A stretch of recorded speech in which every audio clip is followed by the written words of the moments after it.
एक धर्मी जब पापी को देखता है, एक क्रिश्चियन को देखता है कि वो नशे बेचकर ब्लेस हो रहे, नशे बेचकर वो गाड़ियां ले रहे, मकान ले रहे,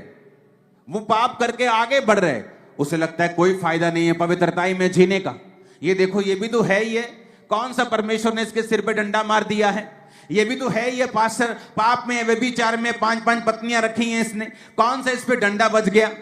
लेकिन मेरी बात को याद रखना, अगर आप पवित्रताई में हैं, आपका फल आपकी पीढ़ी के बाद पीढ़ी के बाद पीढ़ी के बाद पीढ़ी के बाद पीढ़ी खाएगी।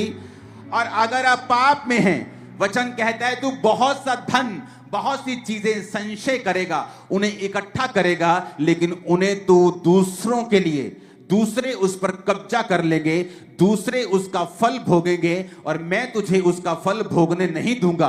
परमेश्वर इकट्ठा करने पे देखो रोक नहीं लगा रहा। जब वो इकट्ठा कर रहा है और कामयाब हो रहा है, परमेश्वर उसको रोक नहीं रहा, क्योंकि परमेश्वर एक एग्जाम्पल बनाना चाहता है कि तुमने इकट्ठा कर लिया, तुम्हारे पास बहुत कुछ हो गया, पाप से तुमने बड़ा कुछ कर लिया, लेकिन एंड में तुम्हारी एग्जाम्पल यही दी जाएगी कि देखो वो व्यक्ति किस तरह से काम करता था और परमेश्वर ने किस तरह से उसे औंधे मुंह गिराया है।